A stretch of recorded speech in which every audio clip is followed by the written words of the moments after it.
went ahead and did a brake bleed on my rear brake, and it's still pretty mushy, so I think I need to take it apart and re-bleed it. There's probably some more air bubbles that hopefully get pushed out by the ABS. If I didn't have cars behind me, I'd stomp on it and see if I can get the ABS to kick in. The process for that's a pain in the ass, and I do have a how-to video that I'm going to throw together and post up.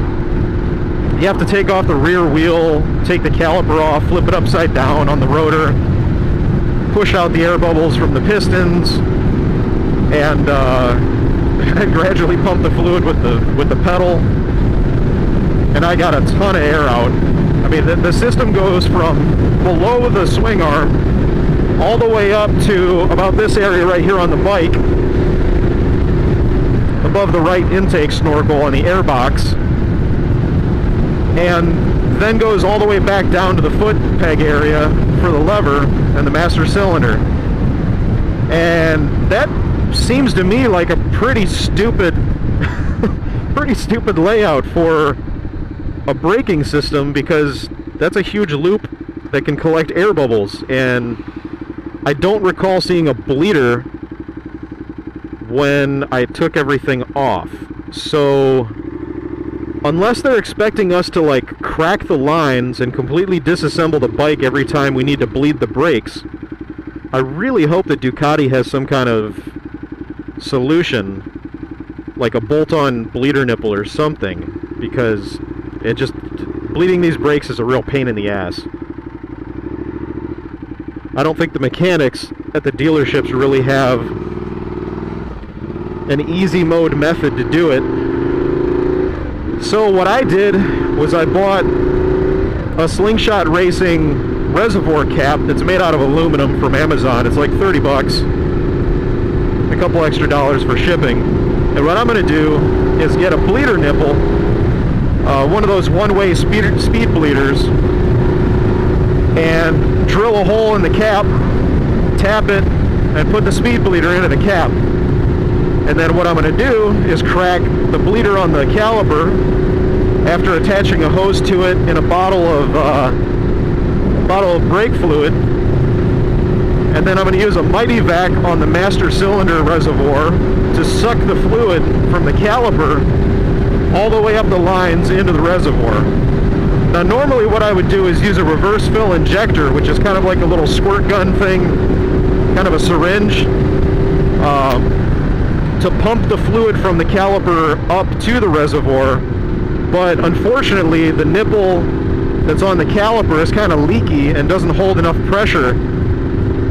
So when I tried to do it before, it just ended up like dripping fluid all over the place, and it was just a mess. So I think sucking fluid rather than pushing it is going to be the safe route, and hopefully it works. I mean, I'm going to try it out. Can't hurt. It's not going to be any worse than my currently crappy mushy pedal. But I was doing some research and saw on other forums, the Multistrada forums, that they're having similar issues with the Multistrada. So, and I think they said there's a fix that if people go into their dealership, the Ducati has approved a certain fix for it, or a kit. But even that doesn't work quite all that well. You end up with the same result of a mushy brake pedal. So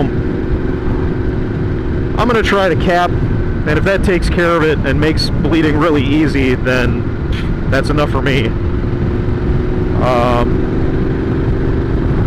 And then the other thing I did was a chain adjustment. You might notice there's no clonking noise like a wood block. It's because I adjusted my chain last night to the recommended spec of 9 to 11 millimeters, and that was pretty easy. The 2 pinch bolts on the swing arm were easy to break loose and tighten back up. And oddly enough, the bike doesn't have a lot of static sag, which is when it's just sitting there with nobody sitting on it. Some bikes have a lot of sag, some bikes they don't have much at all when they're just sitting on the ground. You can check your static sag by pulling up on the rear of your bike, for the rear shock if you're doing swing arm stuff. And if the tail lifts at all, then you do have some static sag. It's not a bad thing.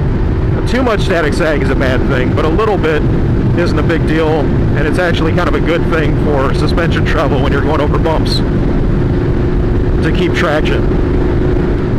The Diavel, at least my bike, does not have much static sag at all, so the chain adjustment was actually really easy.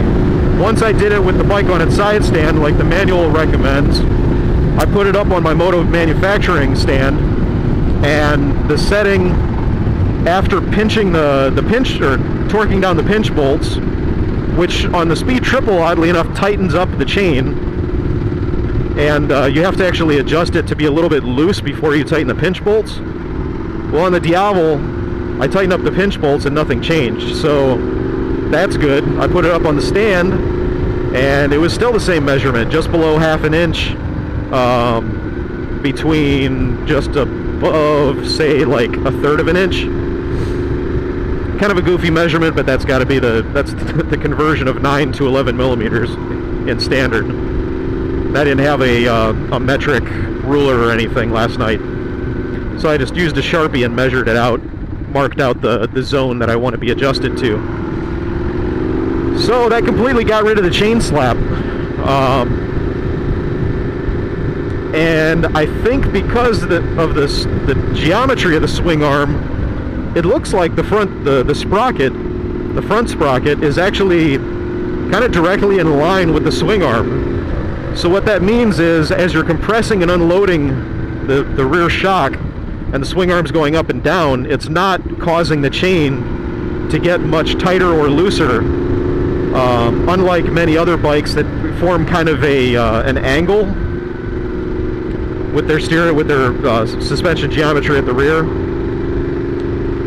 Basically, what you want to look at to figure that out is the center of the front sprocket, and then the center of the axle that the swing arm pivots on. And on the Diavel, it's the lowest bit on the frame, in the black part of the frame. And then look at the center of the rear hub, and if those all line up with a straight edge, then you're not going to have to do a whole lot of, you probably won't need a ton of slack in your chain, unless your swing arm travels a lot. Then of course it's going to change, but this bike seems pretty good for that. That lady was laughing as she made a messed up turn. So there's the turn lane over there.